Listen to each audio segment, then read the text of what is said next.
Welcome back to channel. இந்த நான் cinemas me Sushmita. இன்னைக்கு நம்ம சேனல் ஒரு இன்ட்ரெஸ்டிங்கான ஒரு அப்டேட் தான் வந்திருக்கோம். அதை தாண்டி ரொம்ப எக்ஸ்க்ளூசிவான ஒரு அப்டேட்னு சொல்லலாம். நம்ம கீர்த்தி சுரேஷ் அவர்களோட அடுத்த படம் பற்றி தான்.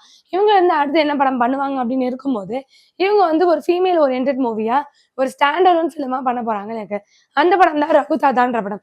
இந்த படம் வந்து இப்போ ரிலீஸ்க்கு ரெடி ஆயிடுச்சு. இந்த மாதிரியான படங்கள் வந்து மகாநதிக்கு அப்புறம் இந்த படத்தை இவங்க பண்றாங்க. இதை தாண்டி இந்த மாதிரி ஒரு லீட் ஃபெமினிஸ்ட் ரோடா வந்து பண்றாங்க அப்படின்ற மாதிரி ஒரு விஷயம் இருந்தது.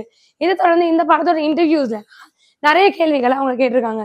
அதுல வந்து இவங்கள வந்து ஒரு கேள்வி கேட்டாங்க. அது என்னன்னா, எஸ்டிஆர் அவர்களோட இவங்க திரும்ப பண்ணுவீங்களா? ஏதாவது ஒரு படம் நீங்களும் எஸ்டிஆர் உங்க 2 பேரோட காம்போல வருமா அப்படின்னு கேட்கும்போது இவங்க வந்து கண்டிப்பா வரும். எஸ்டிஆர் அவர்களோட நடிக்க எனக்குமே ஆசைதான். இவரோட ஒரு படமும் நான் சைன் பண்ணியிருக்கேன். அதை தாண்டி இப்போ வந்து ஒரு பேச்சுவார்த்தையும் போயிட்டு இருக்குன்னு சொல்லியிருக்காங்க. இந்த படம் வந்து எஸ்டிஆர் 48 தான்.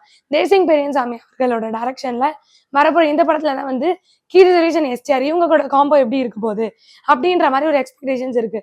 அதை தாண்டி இவங்க என்ன சொல்லியிருந்தாங்க அப்படின்னா, எஸ்டிஆரோட ஃபேன்ஸை பத்தி நம்ம சொல்லவே வேணாம். இவரோட ஃபேன்ஸ் ஆல்ரெடி ரொம்ப பெரிய கிரேசியா இருப்பாங்க. இதை தொடர்ந்து எங்க 2 பேரோட காம்போ வந்து எப்படி ஒர்க் ஆக போகுதுன்றதுக்கு நானே ரொம்ப ஈகரா வெயிட் பண்றேன் அப்படின்னு சொல்லியிருந்தாங்க. இதை தொடர்ந்து இவங்களை அடுத்த கேட்ட கேள்விதான் விஜய் சேதுபதி அவர்கள். விஜய் சேதுபதி அவர்களோட ஆக்டிங் பிடிக்குமா அப்படின்னு கேட்டபோது இவரோட ஆக்டிங் எனக்கு ரொம்பவே பிடிக்கும்.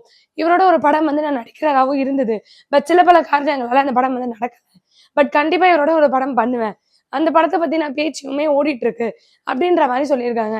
இந்த மாதிரி நீ நிறைய அப்டேட் சினிமா பத்தி தெரிஞ்சுக்கணும்னா மறக்காம இன்னும் சினிமாஸை லைக் பண்ணுங்க, ஷேர் பண்ணுங்க, கமெண்ட் பண்ணுங்க, மறக்காம சப்ஸ்கிரைப் பண்ணிடுங்க.